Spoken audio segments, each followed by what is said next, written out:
La Bible raconte l'histoire d'un homme qui a été guéri par Jésus. C'était un homme paralysé. Quand Jésus va dire à cet homme, prends ton lit et marche. Et dans la version parole courante, il est dit, et les témoins de la scène furent tous saisis d'admiration et s'écrièrent, gloire à Dieu. Pénétrés d'un saint respect, ils disaient, c'est incroyable, c'est extraordinaire, quelle chose merveilleuse nous avons vu s'accomplir sur nos yeux aujourd'hui. Amen. Quand Jésus disait « debout marche », eh bien, il savait que derrière, il va y avoir des personnes qui seront touchées. Mais je pense que la volonté du Seigneur ce matin, c'est que nous aussi, nous puissions dire, quel que soit le programme que nous avons, c'est incroyable, c'est extraordinaire, quelle chose merveilleuse nous avons vécue aujourd'hui. On peut vivre l'extraordinaire de Dieu chaque fois que nous sommes en sa présence. Pourquoi? Parce que Dieu reste un Dieu extraordinaire. Dieu n'a jamais été un homme ordinaire, il a toujours été un homme extraordinaire, quelqu'un d'extraordinaire, quelqu'un de surprenant. Et notre volonté, c'est qu'au travers des chants, au travers de ce programme que nous avons aujourd'hui, quel que soit ce que nous lui présentons, c'est un artiste tellement merveilleux qu'il peut tout changer, tout ce que nous lui apportons pour glorifier son nom. Voilà, donc on veut remercier le Seigneur, on veut remettre cette journée entre ses mains, on veut lui demander de poser sa main sur nous, de tout conduire dans le beau et précieux nom de Jésus-Christ. Amen. Je vais demander à Daniel, si Daniel veut bien prier, et puis on laisse la place à Suzanne et à Israël.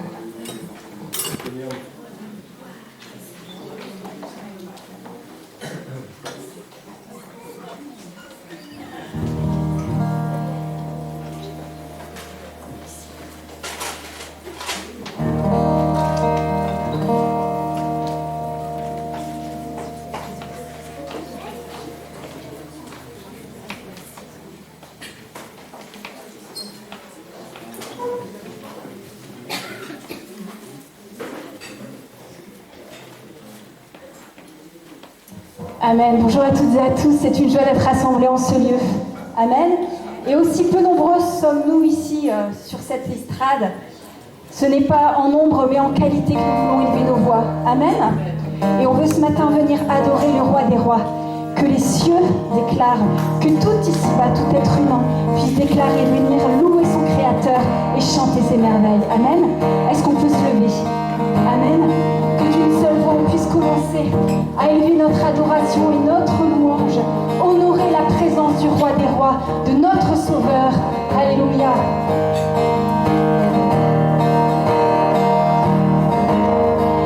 Les cieux déclarent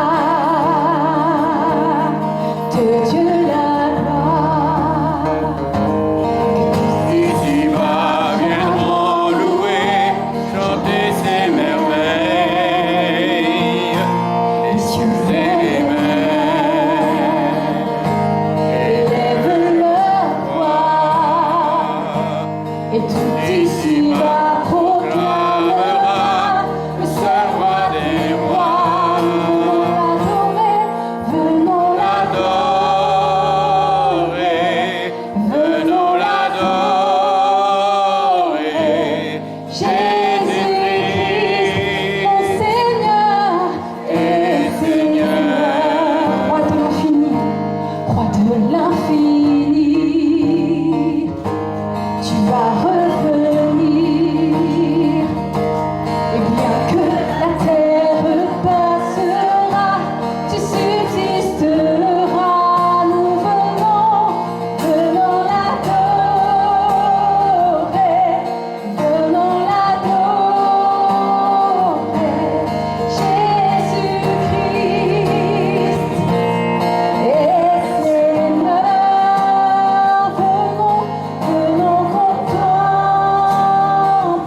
et autorité de Dieu, la gloire. Tout ici-bas viendra louer le Seigneur. Viendront louer, chanter ses merveilles. Les cieux et les mers, les cieux et les mers, de tout ton cœur déclare avec foi. Alléluia. Et tout ici-bas proclamera le Saint roi des rois. venons L'adorer, venons l'adorer. Jésus-Christ est Seigneur. venons contempler, venons à ses pieds, puis Jésus-Christ est Seigneur. Alléluia, Alléluia, Alléluia, tu es digne de louange. Alléluia, mon cœur chante. Alléluia, Alléluia, tu es digne de louange. Je chante gloire à mon Dieu. Oui, Alléluia, Alléluia, tu es digne. Oh Jésus, tu es très digne de louange. Alléluia, Alléluia, tu es digne de louange. Oui, l'Église chante, venons l'adorer, venons l'adorer. Jésus-Christ, je chante, je déclare, je proclame, il est au-dessus de tout. Je viens contempler, venons l'adorer. Jésus-Christ est Seigneur. Fais cette prière, je viens. Sa justice est mon assurance. Il est devant, Dieu mon appui. Rien d'autre. Je n'en veux point d'autre que lui. Élève ton âme au travers de la louange. En Christ seul est mon espérance. Sa justice est mon assurance.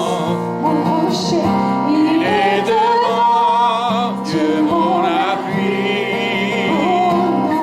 Je n'en veux point d'autre que lui.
Celui qui marche après moi ne marchera pas dans les ténèbres.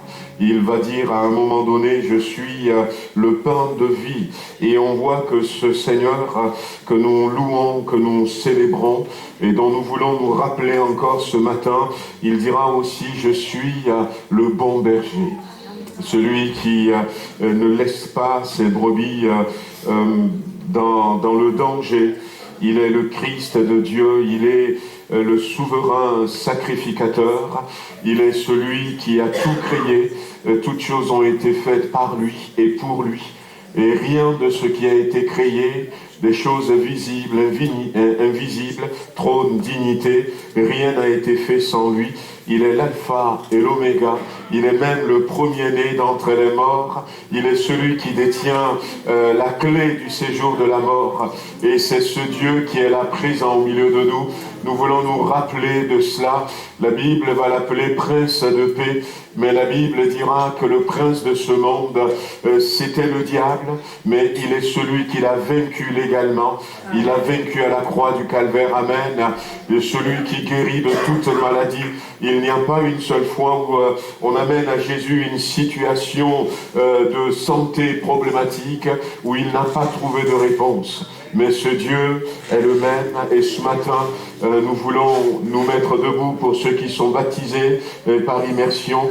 Nous voulons tourner nos regards vers la croix, parce qu'au travers de la croix, eh bien, c'est ce Jésus que je viens de citer, dont je viens de citer des titres, mais j'ai même pas tout cité. Eh bien, c'est ce Jésus qui se met à notre disposition, et nous voulons ce matin le remercier, amen, mettre notre confiance en lui, dans le nom de Jésus-Christ, amen, amen. Tu as créé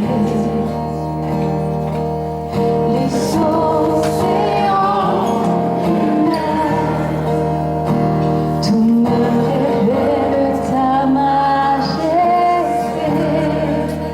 Alors mon âme veut s'écrier, puis de tout mon cœur, je veux chanter.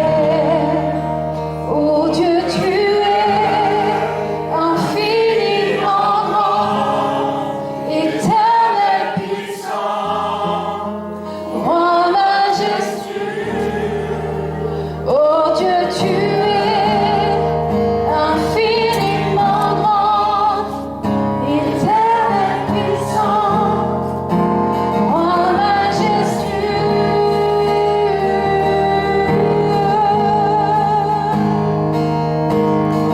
Oh Dieu, tu es infiniment grand, éternel puissant, roi majestueux.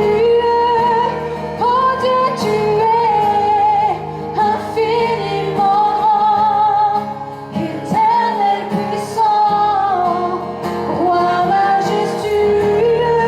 On va passer aux annonces. Du temps. J'aimerais spécialement peut-être nous parler d'enfants, des enfants aujourd'hui, puisque on a la présentation d'un enfant et on ne se rend pas toujours compte de l'importance des enfants aux yeux de Dieu. C'est ce que j'ai marqué comme titre au message que je voulais apporter. J'avais raconté vendredi soir, pour ceux qui étaient là, l'histoire d'une petite fille qui était née handicapée. Elle avait ses deux pieds qui sont... c'est les pieds, c'est pas les jambes, c'est les deux pieds qui sont des pieds beaux, mais assez prononcés. Et elle ne peut pas marcher normalement, cette petite fille. Et on lui a mis des chaussures orthopédiques qui sont assez lourdes pour essayer de redresser un peu ses deux pieds. Et quand elle va dans le parc avec sa maman, voit les autres enfants courir, ça lui fait quelque chose dans le cœur. Elle peut courir peut-être en pensée, mais pas réellement. Et puis ce jour-là, alors qu'avec sa maman, elle passait dans la rue, ils ont vu qu'il y avait des acclamations, des cris de joie venant de ce chapiteau qui a été dressé sur la place du marché il y a quelques jours. Alors elles sont rentrées. Et à ce moment-là, elles entendaient le prédicateur qui disait « Jésus-Christ est le même ». Et Jésus guérit encore aujourd'hui. Et si vous avez des besoins, si vous avez un souci, venez devant et Jésus va vous guérir. Puis il a parlé un peu encore, après il a refait son appel et ça a pris assez de temps pour que la maman et la petite comprennent ce qui se passe. Et la petite avait dit à sa maman, allons-y, Jésus le pasteur va prier pour moi et Jésus va me guérir. Et la maman dit à sa fille, ce n'est pas pour toi. Ce n'est pas pour toi. Et puis les gens sont partis devant. On a prié pour les gens et puis ils sont partis. Et quand c'était fini, repartant avec sa maman, la petite pose la question à sa maman. « Maman, tu ne crois pas que Jésus peut guérir mes pieds ?»« Si, je crois que Jésus peut guérir tes pieds. Alors pourquoi tu m'as dit que ce n'est pas pour moi ?» Et la maman, un peu gênée, n'a pas su répondre. Et du coup, elle lui dit à sa fille, « Écoute, si tu veux, on retourne demain. Mais alors, tu vas laisser le pasteur prier pour moi, pour que Jésus me guérisse. » Et la maman dit oui. Et elle continue d'avancer vers leur maison, passant devant un magasin de chaussures. « Mais maman, il faut qu'on achète en même temps une paire de chaussures. Parce que, eh bien, si Jésus me guérit, je ne peux plus mettre ces chaussures. » Amen, amen. Et comme la maman a été gênée déjà un peu, elle n'a pas pu résister. Et ils sont rentrés dans le magasin. Et elle a pris des chaussures, une paire de chaussures blanches. Et ils sont rentrés à la maison. Cette nuit-là, elle s'était couchée avec le carton de chaussures sur son cœur. Et le lendemain, elles sont reparties sous le chapiteau. Et puis, le pasteur, à un moment donné, va dire, eh bien, si vous voulez que Jésus vous guérisse, fasse un miracle pour vous, venez devant. Alors, elle était arrivée, la petite. Elle était arrivée avec son carton dans la main. Et le pasteur a remarqué, le pasteur dit, mais qu'est-ce que tu tiens dans la main? Eh bien, c'est les chaussures que je mettrai tout de suite quand Jésus va me guérir. Et là, le pasteur va poser sa main sur cette petite fille et va dire simplement, Seigneur Jésus, honore la vraie foi de cet enfant. Toute simple. Et puis, dès que le pasteur a fini de prier, elle était partie s'asseoir. Et elle avait enlevé sa première chaussure, sa deuxième chaussure orthopédique. Et c'était au moment où elle a voulu mettre ses nouvelles chaussures que le miracle s'est produit. Amen, alléluia. Alléluia. Amen, gloire à Dieu. Ses jambes se sont redressées devant tout le monde. Alléluia. La foi des enfants. Amen. La foi des enfants. Les enfants sont importants à nos yeux, peut-être pas toujours, mais aux yeux de Dieu, les enfants sont importants. Amen. Amen. Et Jésus nous dira à un moment donné, si seulement nous pouvons avoir la foi comme les enfants. À un autre endroit, Jésus dira, le royaume des cieux appartient à ceux qui sont comme des enfants. Amen. Amen. Ils ne sont pas là, pour la plupart d'entre eux, ils sont partis à leur culte, les enfants. Mais c'est un héritage extraordinaire que Dieu nous donne au travers des enfants. Et ce matin, on veut simplement remettre entre les mains de Dieu Océane. Voilà, je vais inviter ses parents à venir avec elle. On veut prier pour elle. Laissez venir à moi les petits enfants, dira le Seigneur. parce que le Seigneur veut bénir les enfants. Amen. Parce que quand nous regardons dans la Bible, vous savez, à un moment donné, Jésus dira « Mais les ténèbres ne régneront pas toujours sur la terre, où il y a maintenant des angoisses. » Ésaïe chapitre 8, verset 23. Le Seigneur annonce que les ténèbres ne régneront pas toujours, mais le Seigneur dira « Pourquoi ? Parce qu'un enfant nous est né. » Amen. Amen. Amen. Ah. Ça va, non? Tu veux pas venir avec moi?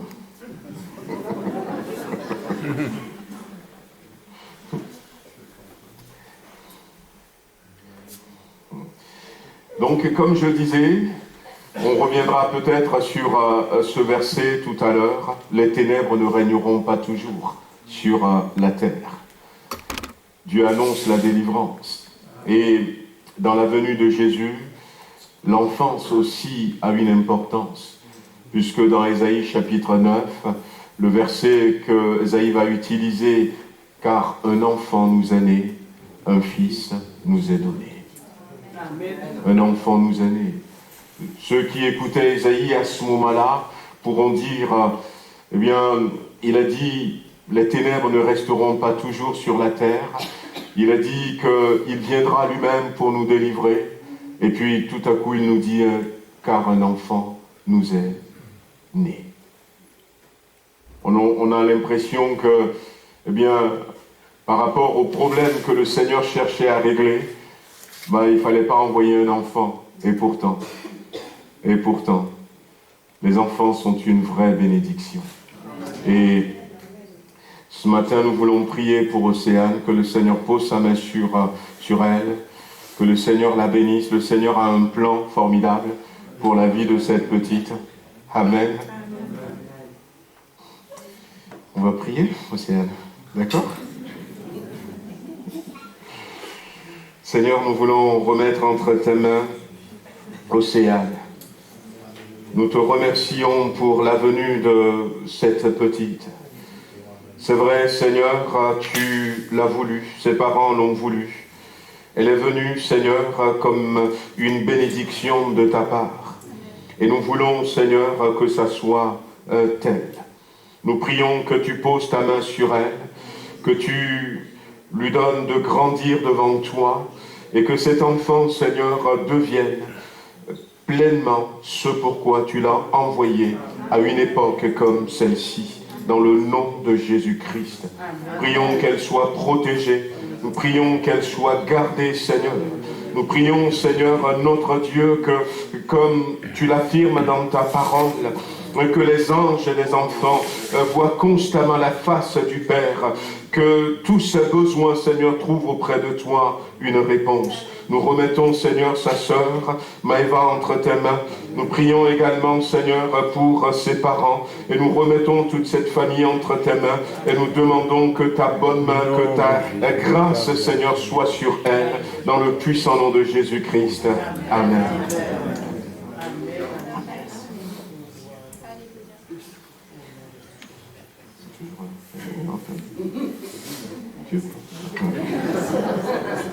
Bon. Amen.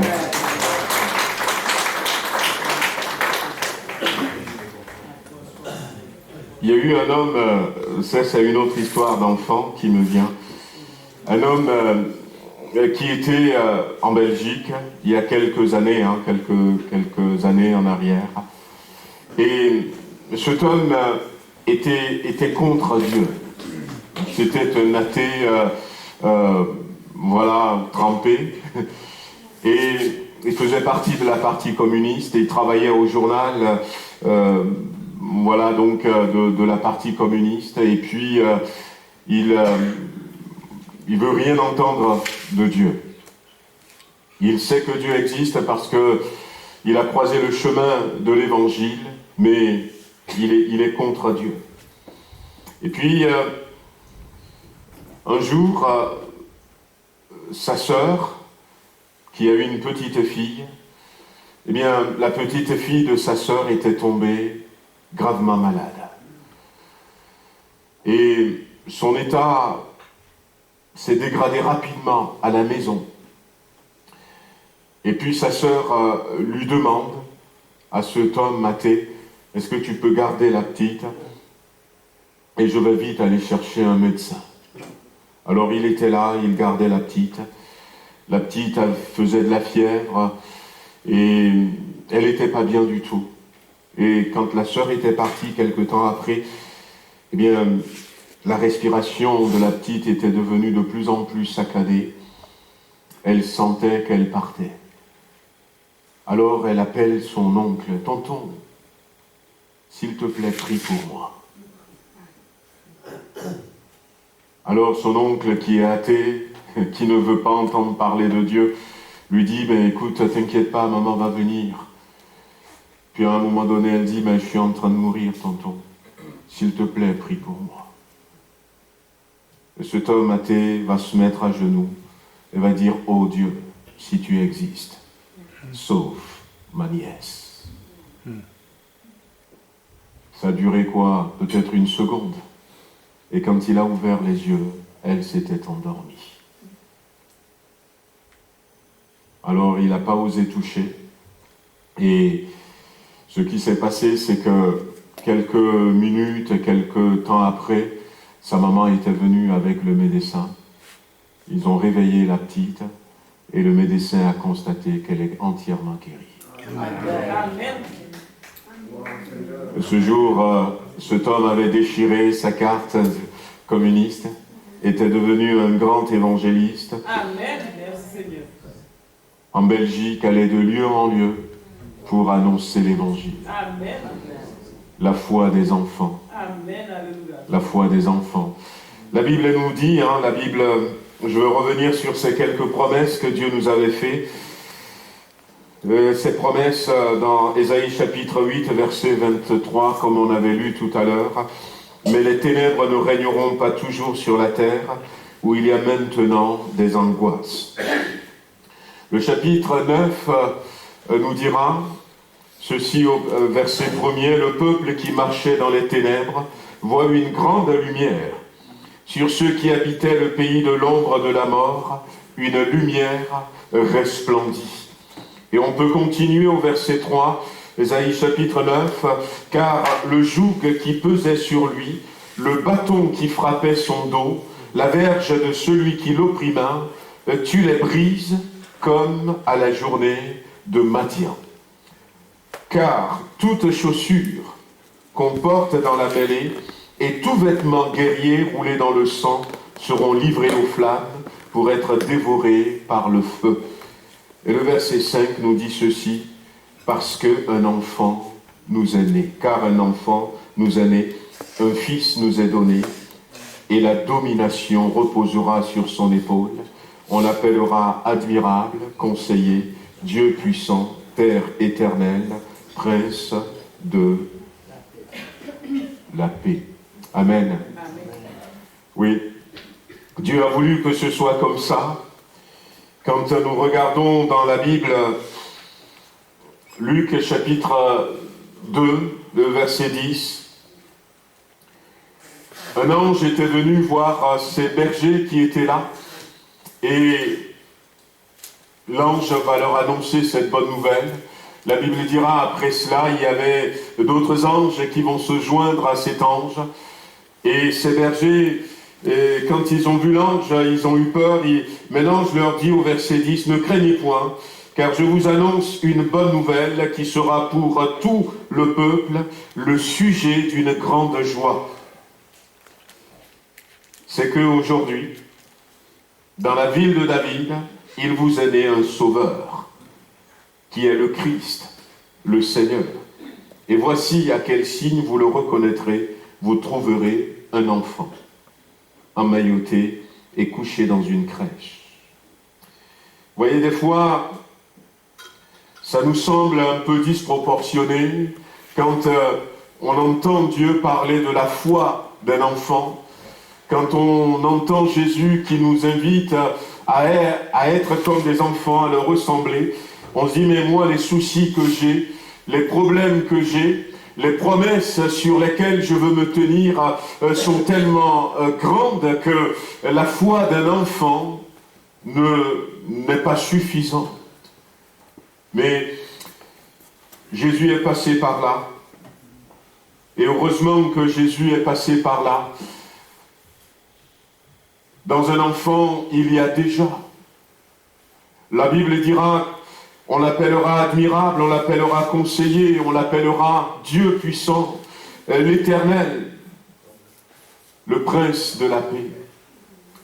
Et la Bible va nous montrer que Jésus, quand il était né, on n'en sait pas grand-chose parce que la Bible ne nous a pas parlé de son enfance, mais le peu que nous savons, on savait qu'à 12 ans, à 12 ans, il était déjà rempli de la connaissance, de la parole de Dieu.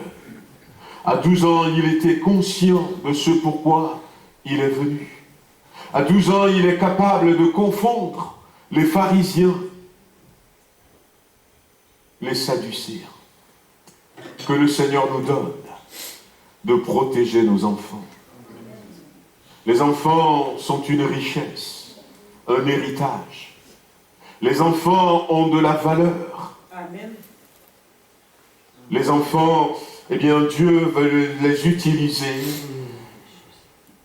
pour nous montrer qui il est. Pourquoi est-ce que c'est aussi important pour Dieu? D'ailleurs, parce que, quel que soit l'âge que nous avons lorsque nous venons à Jésus-Christ, la Bible nous dit que le Saint-Esprit nous donne le pouvoir de devenir enfant de Dieu. Le Saint-Esprit nous donne le pouvoir de devenir enfant de Dieu. Mais aujourd'hui, nous avons nos enfants qui sont en danger. Nos enfants qui sont en danger, pourquoi? Parce que l'ennemi cherche par toutes les manières à avoir nos enfants. À avoir nos enfants. Nous devons nous lever pour nos enfants. Nous devons combattre pour nos enfants. Nous devons défendre nos enfants. Nous devons les protéger. Nous devons tout faire pour que Jésus-Christ remplisse leur cœur. Parce que c'est seulement quand Jésus va remplir le cœur de nos enfants que nos enfants vont devenir qui Dieu veut qu'ils soient.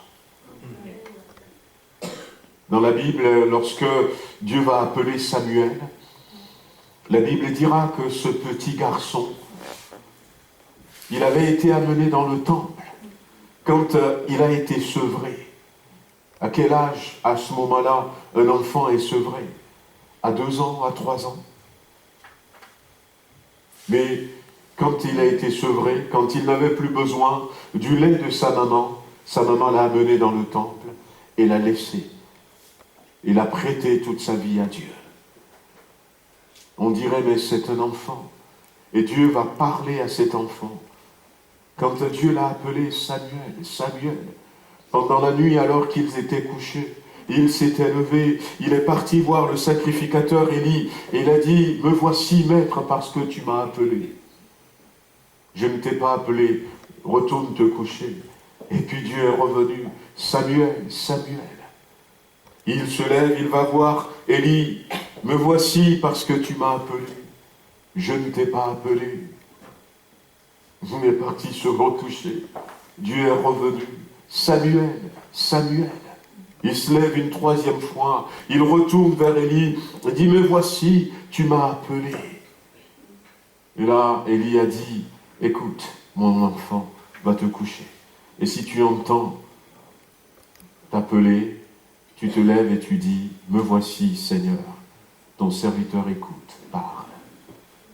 Parce qu'Élie a compris finalement que c'est Dieu qui voulait lui parler. C'était qu'un enfant.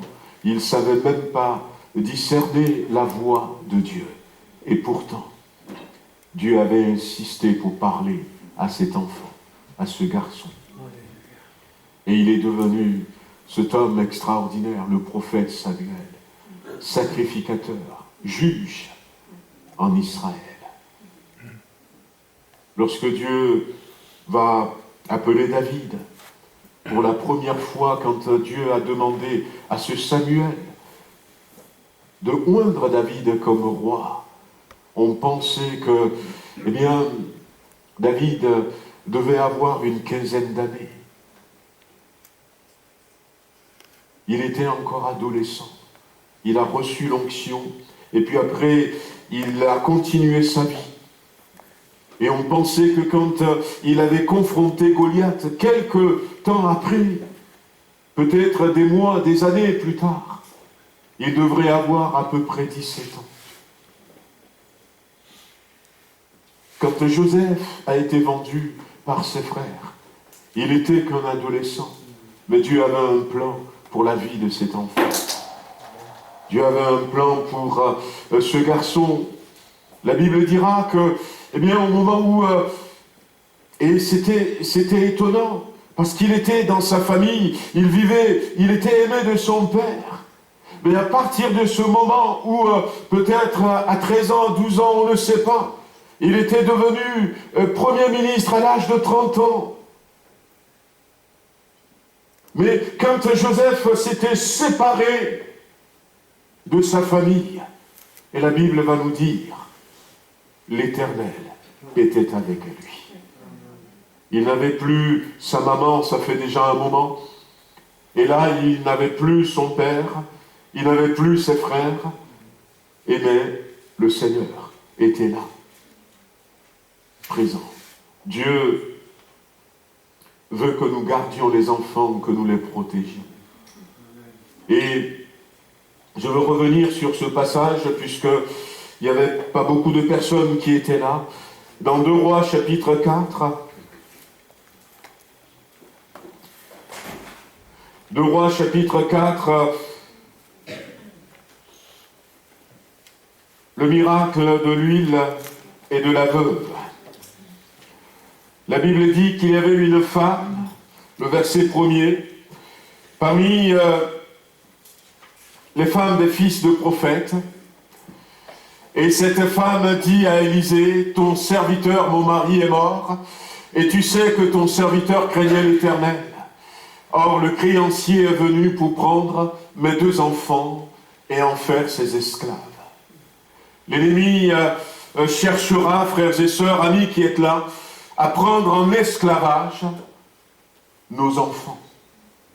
J'ai entendu cette phrase qui avait été prononcée par quelqu'un d'important qui disait il y a quelque temps en arrière, nous voulons avoir l'autorité sur eux dès le berceau. Et nous allons faire en sorte que des lois soient votées pour. L'ennemi veut prendre nos enfants en esclavage. Nous devons être vigilants. Nous devons encourager nos enfants à venir à l'église. Nous devons le faire pour nos enfants. Dans ces programmes dont on a parlé ces week-ends, quand nos enfants peuvent. À partir de 6 ans, lorsque eh bien, les enfants peuvent aller en colo, il faut les envoyer en colo. Et la GEF est là pour ça. La GEF est là pour ça. L'année dernière, je me rappelle quand on avait dit que, eh bien, on veut envoyer des enfants en colo, il n'y avait que deux enfants de la même famille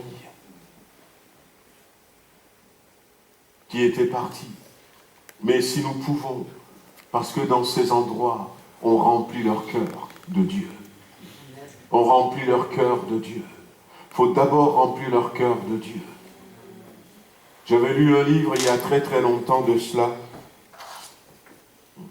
Merci beaucoup, ma grande. Et c'était une famille divisée. Une grande famille, mais une famille divisée parce que, eh bien, les choses ne vont pas bien. Et dans cette famille divisée, il y a une des filles qui a décidé de se marier à un homme, et puis toute la famille n'était pas d'accord. Là, surtout la maman et le papa de cette fille n'étaient pas d'accord, et parce que cet homme est un chrétien, et eux, ils sont athées. Et puis, finalement, ils se sont mariés quand même. Ils avaient quitté le pays pour aller travailler à l'étranger, et ils sont revenus quelques années plus tard, avec une petite fille de 4-5 ans qui s'appelait Gabrielle, qu'on appelait Gabi. Et le titre du livre que j'avais lu, c'était « Oh, cette Gabi ». Eh bien, au travers de ce petit enfant, Dieu va bouleverser les choses dans la famille.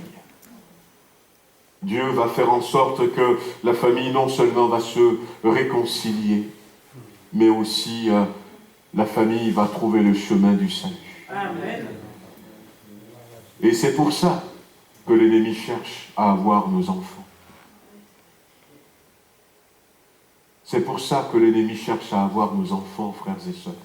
Nous ne devons pas laisser l'ennemi prendre le dessus sur nos enfants. Et au travers de ce passage, dans un premier temps, il y a 2-3 choses que nous pouvons voir pour protéger nos enfants. La Bible dira que cette dame, elle est partie vers le prophète, vers l'homme de Dieu. Nous devons, quand il y a des soucis, il y a des menaces sur la vie de nos enfants, quand il y a des choses qui ne vont pas, nous devons toujours les porter devant Dieu. Ne nous lassons pas de prier pour nos enfants. Je me rappelle de cette maman qui est divorcée. Ils ont eu une fille, et puis un coup c'est le papa qui gardait la petite, et puis un autre c'est la maman. Et la maman, elle était chrétienne, elle demande à sa fille de venir avec elle à l'église, mais son papa lui a interdit. Mais elle n'avait pas arrêté de prier pour sa fille. Et puis bientôt, elle a eu 18 ans. Elle peut faire ce qu'elle veut. Et puis ce jour-là, elle dit à sa maman, je rentre pas à la maison ce soir. Avec les copains, on va en boîte de nuit. Et sa maman lui dit, mais ma fille, c'est parce que je te conseille. Et moi, j'aurais souhaité que tu m'accompagnes plutôt à l'église. Non, je ne veux pas de ça. Puis ce soir-là, elle était partie. Et quelques heures après, elle était rentrée. Elle était en larmes. Et sa maman lui dit, mais tu es déjà rentré? Il est à peine 22 heures. Oui, parce que le monsieur qui était devant la boîte de nuit, malgré que j'ai acheté mon ticket, a laissé entrer tous mes copains, mais il a refusé que je rentre. Il m'a dit, écoute-moi, jeune fille, je ne sais pas qui tu es, mais ta place n'est pas ici. La prière d'une maman, Amen. la prière d'un papa, qui va faire que cet homme, qui peut-être n'était même pas converti, va être utilisé par Dieu. Amen. Amen. Et parce que cet homme lui a dit dans ces circonstances, eh bien, c'était rentré. Et le dimanche, elle était partie à l'église. Nous devons prier pour nos enfants. Nous ne devons pas nous lasser de prier pour nos enfants. Elle est partie voir l'homme de Dieu pour lui dire, eh bien, voici la situation. Voici la situation. Et dans cette situation, ce qu'il faudrait savoir aussi, c'est que le diable, il n'a pas de pitié, il n'a pas de compassion. Voici une femme qui est veuve, qui a perdu son mari. Et le créancier arrive et il ne demande même pas en disant « Mais laisse-moi un de tes enfants, garde-en un pour toi. » Non, je veux prendre les 2 enfants. Et les larmes de cette femme ne sauront rien faire. Ne pensons pas que, la société, aura pitié de nos enfants. Qu'ils trouveront compassion ailleurs que chez Dieu. Pas du tout. La Bible dit dans Jean chapitre 10 que le voleur ne vient que pour détruire. Il ne vient que pour détruire. Il ne vient que pour égorger. Il ne vient que pour piller. Alors que le peuple était là avec Néhémie. Néhémie va dire à ce peuple, il faut reconstruire les murs de Jérusalem. La ville était en ruine. Les murs se sont effondrés. Alors ils ont commencé à travailler pour reconstruire la muraille. Et là, il va se lever des ennemis, Sanballat, Tobija, Geshem, qui sont quelque part symbolisés par Satan, qui est Sanballat, Tobija, qui va représenter le monde, la mondanité, la société, et puis Geshem, la nature humaine, vont dire vous n'avez pas le droit de reconstruire la muraille. Alors ils vont continuer, il va y avoir des moments d'intimidation, il va y avoir des rumeurs comme quoi on va venir vous attaquer, on va vous tuer. Alors Néhémie a dit, on va continuer, on ne peut pas laisser la ville avec des murailles en ruine. Et ils ont pris l'épée à la main, la truelle dans l'autre main, on va continuer. La Bible dit qu'ils vont même s'arranger. La nuit, ils vont veiller pour que le peu qu'ils ont commencé à reconstruire ne soit pas détruit pendant la nuit. La journée, ils travaillent. C'était éprouvant. Mais Néhémie va leur dire ceci, soyez forts et combattez pour vos familles, pour vos enfants. L'ennemi ne connaît que ce langage. Il ne connaît que ce langage. Il ne respecte personne. Il ne respecte même pas, les principes. Mais la Bible dit qu'il a été voleur. Il a été menteur dès le commencement. Il est le père du mensonge. Ce qu'il respecte, c'est quand nous rentrons dans le combat. C'est quand nous prenons la position qui est la nôtre. C'est quand nous revêtons de l'autorité du Saint-Esprit. Et que nous disons, au nom de Jésus-Christ, lâche mon enfant. Lorsque nous prenons autorité sur lui. Lorsque nous prenons autorité sur lui. Néhémie va dire, il faut combattre pour vos familles, pour vos enfants. Combattre. Parce que si les murailles ne sont pas reconstruites, les murailles ou encore les murs, ça sert à quoi? Aujourd'hui, on a des villes qui n'ont plus de murailles. Mais ça sert à mettre une séparation entre ce qui est à l'intérieur et ce qui est à l'extérieur. Et quand on parcourt, on marche dans les prés, on parcourt les kilomètres, les distances. Et quand on arrive dans une ville, on franchit la muraille. On se rend compte à l'époque que ce qu'il y a dehors et ce qu'il y a à l'intérieur est complètement différent. À l'extérieur, il n'y avait rien.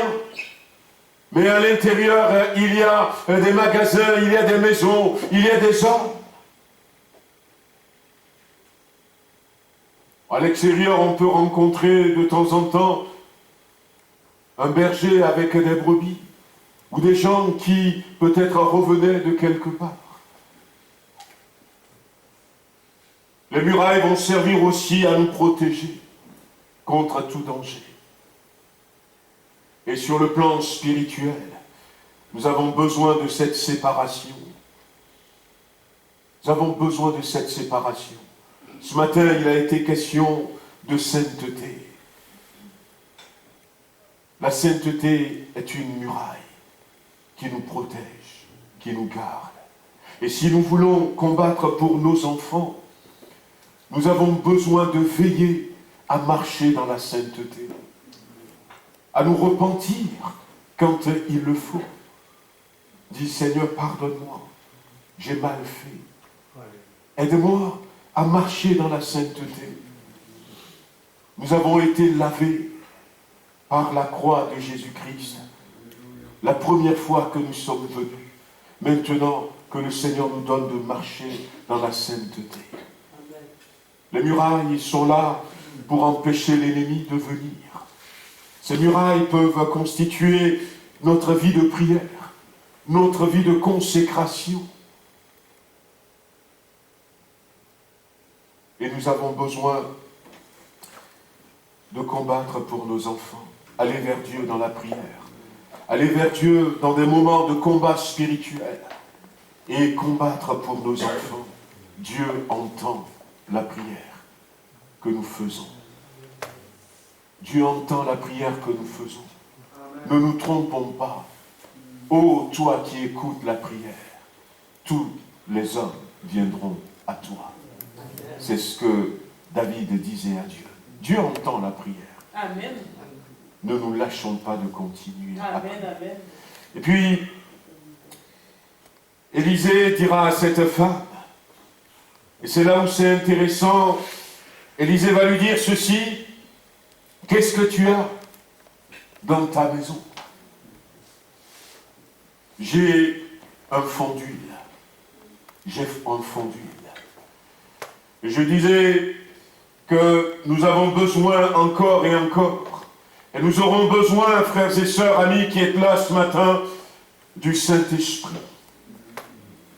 Il y a un dépôt de l'Esprit qui est en chacun d'entre nous. Lorsque nous venons à Christ, lorsque nous confessons Jésus-Christ, la Bible dit que le Saint-Esprit, c'est celui qui nous convainc de péché. Et si nous naissons comme des chrétiens, si nous devenons des chrétiens, c'est grâce à l'action du Saint-Esprit. Et il y a ce dépôt qui est là en nous. On aura toujours ce dépôt d'huile. Elle avait à la maison de l'huile. Et Élisée va lui dire ceci à cette dame. Va trouver des vases. Va trouver des vases. Non pas en une petite quantité, mais trouve des vases. Beaucoup de vases. Et quand tu vas trouver ces vases, rentre chez toi, à nouveau ferme. Tu fermes la porte de ta maison. Et puis tu vas verser de l'huile dans ces vases. Et la Bible dira que, eh bien, quand elle était rentrée, elle avait demandé des vases à ses voisins, à ses voisines, à tout ce qu'il peut trouver. Des vases peut-être d'1 litre, des vases de 5 litres, on ne sait pas. Et puis elle va dire à ses enfants, passez-moi les vases. Et elle va verser l'huile dedans. Et quand elle va verser l'huile dedans, le vase va se remplir. Un autre vase, le fond d'huile qu'elle avait, va remplir plusieurs vases. Jusqu'à ce que tous les récipients qu'elle avait ont été remplis. Amen. À un moment donné, elle dit à son enfant, eh bien, donne-moi encore un autre récipient. Et là, l'enfant dit, il n'y en a plus. Et la Bible dit que l'huile s'est arrêtée. Nous avions commencé à parler ces derniers temps de cette nécessité, frères et sœurs, d'être revêtu de la puissance du Saint-Esprit. L'huile, c'est le symbole de l'Esprit. Et vous savez, c'est un rappel. La Bible dira que Jésus, dans Luc chapitre 4, lorsque il était revenu du désert, où il a été pour jeûner et prier, il était rentré dans la synagogue et on lui a donné le livre, il a ouvert sur Ésaïe chapitre 61 et il va lire ces quelques mots, il va dire « L'Esprit du Seigneur est sur moi ». Avant même de commencer son ministère, l'Esprit du Seigneur est sur moi parce que Dieu m'a oint. Dieu m'a donné son Esprit Saint. Jésus en avait besoin, frères et sœurs.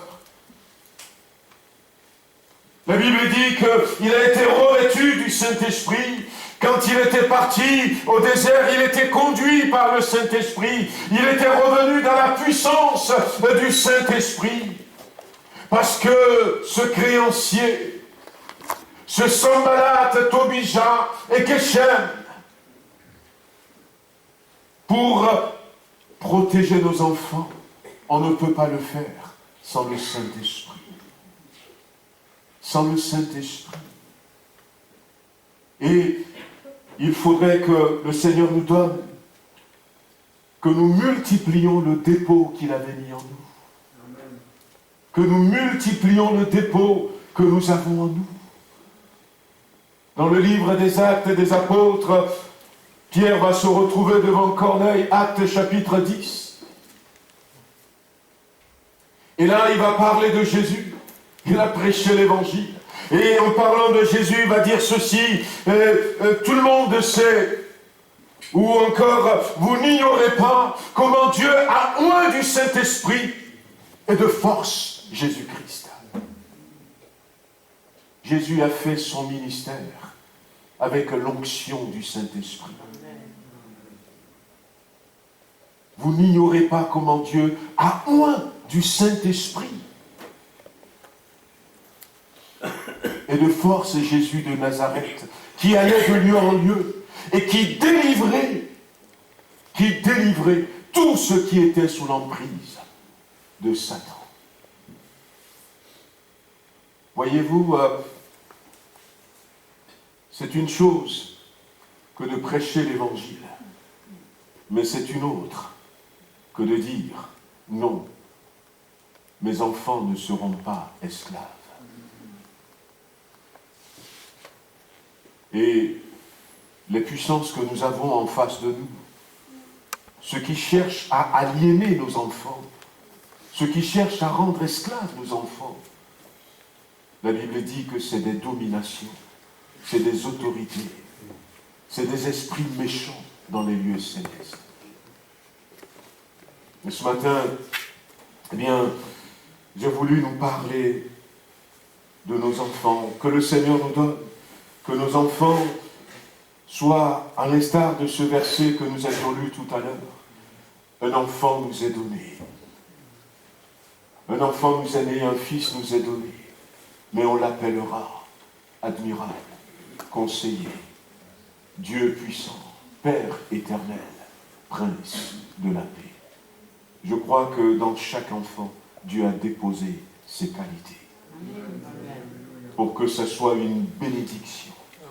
Aujourd'hui, si Dieu est une bénédiction pour le monde entier, c'est au travers de ses enfants. Amen, amen. Et Dieu veut que ce soit comme ça. Qu'au travers de ses enfants, le monde soit béni. Amen. Et Dieu veut que nous veillions sur nos enfants, afin que nos enfants rentrent dans ces plans merveilleux que l'Éternel a accomplis pour la vie de chacun d'entre eux. On va prier, on va s'arrêter là, puis on va continuer avec l'Assemblée Générale. On veut peut-être ce matin prier deux prières toutes simples. Je vais demander que nous prions ces deux prières. Une première prière, c'est de dire, Seigneur, donne-moi de ne pas baisser les bras. Donne-nous de ne pas baisser les bras. Donne-nous de nous battre pour nos enfants. Amen.